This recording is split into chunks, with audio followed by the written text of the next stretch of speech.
করালাম যে care of patient catheter care, এই ক্যাথেটারটা কীভাবে ওটা রাখতে করালাম। তো ফার্স্ট হচ্ছে ক্লিনটা ইউরোটা ক্লিন করতে হবে। সেখানে যে মেল আর ফিমেলদের ক্ষেত্রে আমি লিখেছি যে ফিমেলদের ক্ষেত্রে হচ্ছে যে ফার্স্ট হচ্ছে যে 7 কটন দিতে হবে, কটন দিতে হবে। সেখানে হচ্ছে যে ডিপ কটন হচ্ছে 5 নিতে হবে, আর হচ্ছে যে ড্রাই হচ্ছে যে 2 নিতে হবে।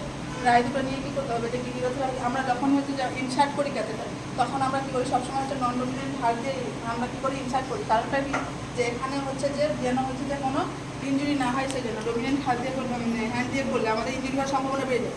তো এখানে ফিমেলদের ক্ষেত্রে ক্লিন করবো আমরা। ফার্স্ট যেটা করবো যে লেবিয়া হচ্ছে যে কি মেজোরা, দিয়ে লেবিয়া মাইনরা, তারপরে হচ্ছে যে কি টপ টু বাটাম আমরা করবো। যেখানে ফিমেলদের ক্ষেত্রে টপ টু বাটাম আছে, ফ্রন্ট টু ব্যাক, যে ইউরোথেরাপি হচ্ছে অরিফিস টু অ্যানাল পর্যন্ত আমরা ক্লিন করবো। মেলদের ক্ষেত্রে কী করতে হবে, যে পেনিসটাকে হচ্ছে হোল্ড করতে হবে 90 ডিগ্রি অ্যাঙ্গেলে, ফরওয়ার্ড অ্যান্ড ব্যাকওয়ার্ড ডিরেকশনে। আর ক্লিনটা কী করতে হবে, যে পেনিসটাকে যে গ্ল্যান্ড হচ্ছে যে পেনিস ক্লিন করতে হবে। এখানে মিনিমাম 2টো সব নিতে হবে। এবং হচ্ছে আমরা যে যখন ইনসার্ট করি তখন হচ্ছে যে জাইলোকেন জেলি ইউজ করি, বিকজ হচ্ছে ক্যাথেটারাইজেশন। কারণ কি হচ্ছে পেশেন্টের যে পেন হয় সেই পেনটাকে রিডিউস করার জন্য আমরা কী করি, যে আমরা জাইলোকেন জেলি ইউজ করি। এবং ইনসার্ট করার সময় আমরা কতটা ইনসার্ট করবো সেটা লিখে দিই। ফার্স্ট হচ্ছে যে ইনস্ট্রাক্ট দ্য পেশেন্ট কী করবো, যে যখন ইনসার্ট করবো তার আগে পেশেন্টকে বলবো যে কি deep breadth and hold it, যে জোরে নিঃশ্বাস নাও এবং সেটাকে ধরে রাখো। কারণটা কি, এটার ক্ষেত্রে যে স্পিনেক্টার থাকে, যেটা স্পিনেক্টার থাকে সেটা কি হচ্ছে রিল্যাক্স হয়ে যায়। এবং ডেপথ হচ্ছে মেল পেশেন্টের ক্ষেত্রে হচ্ছে যে কি সেমিতে তোলা যদি 20 to 22.5 সেমি, আর যখন হচ্ছে ইঞ্চিতে কনভার্ট করলে যে 8 to 9 ইঞ্চ হচ্ছে, তাহলে আমরা হচ্ছে 8 to 9 ইঞ্চ যখন আমরা ইনসার্ট করবো তখন আমরা হচ্ছে যে 6 to 7 ইঞ্চ কী করবো, আমরা হচ্ছে জাইলোকেন জেলি, যে অ্যানেস্থেসিক জাইলোকেন জেলিটা সেটা হচ্ছে ইউজ করবো। এটা হচ্ছে যে মেল পেশেন্টের ক্ষেত্রে গেল। ফিমেলদের ক্ষেত্রে যেহেতু ইউরোথেরার লেন্থটা হচ্ছে যে কম থাকছে, তাই বলে আমরা কি 5 to 7 ইঞ্চ হচ্ছে আমরা ইউজ করবো, ইঞ্চিতে 2 to 3 ইঞ্চ। এবং হচ্ছে যে যখন জাইলোকেন জেলিটা ইউজ করবো তখন হচ্ছে 1 to 2 ইঞ্চ হচ্ছে আমরা জাইলোকেন জেলিটা ইউজ করবো। এবং ফিক্স ক্যাথেটারটা কী করবো, আবার থাই আমরা কী করবো সেখানে ফিক্স করে দেবো। যখন তারপর হচ্ছে care of a patient with হচ্ছে ক্যাথেটার, তো কী করবো, ইউরোথেরাটা আমরা মেয়েটার কী করবো, 2 উইথ হচ্ছে বিটাডিন দিয়ে আমরা ক্লিন করবো। বিটাডিন দিয়ে এখানে সব থেকে আমরা যে ক্লিন করছি বা হচ্ছে ক্যাথেটার কেয়ারটা কেন দিচ্ছি, সেটা হচ্ছে যে আমরা প্রিভেন্ট করার জন্য, যে ইউটিআই যেন না হয়, ইউরিনারি ট্র্যাক্ট ইনফেকশন না হয়, সেই জন্য আমরা কী করছি পেশেন্টের ক্ষেত্রে ক্যাথেটার কেয়ার দিচ্ছি। এবার দেন হচ্ছে যে কি প্রায়োরিটি নার্সিং অ্যাকশন হচ্ছে আফটার হচ্ছে যে অবজারভেশন যে king in the catheter mixing of the catheter. দেখা যায় যে কোনো সময় পেশেন্টের যদি ক্যাথেটার যদি কী হয় যে ভাঁজ হয়ে, সেটা কী করবো আমরা হচ্ছে ভাঁজটাকে সোজা করে দেবো।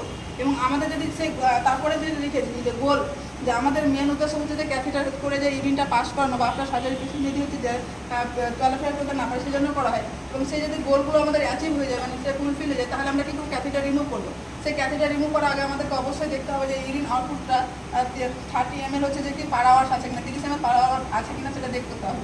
এবং হচ্ছে রিমুভ ক্যাথেটার ফার্স্ট যেটা করবো আমরা, যে যখন আমরা ইনসার্ট করেছিলাম তখন হচ্ছে কী করছিল, অটাম প্রপোজ করে হচ্ছে যে ব্যালুনটাকে কী করেছিলাম, ইনফ্লেট করেছিলাম। কিন্তু যখন হচ্ছে যে আমরা ক্যাথেটার রিমুভ করবো তখন কী করবো, যে যেটা দিয়ে যে জলটা দিয়ে যেটা বেলুনটাকে ফুলেছিলাম সেই জলটা কী করবো বার করে ডিফ্লেক্ট করবো বেলুনটাকে। তারপরে হচ্ছে আফটার রিমুভ দ্য ক্যাথেটার কী করবো, ক্লিন করবো ইউরোথেরার ফুল অফ বিটাডিন। যে ইউরোথেরাটা কী করবো, যে মূত্ররাশা যেটা হবে সেটাকে কী করবো, যে আমরা ক্লিন করবো বেটাডিন দিয়ে।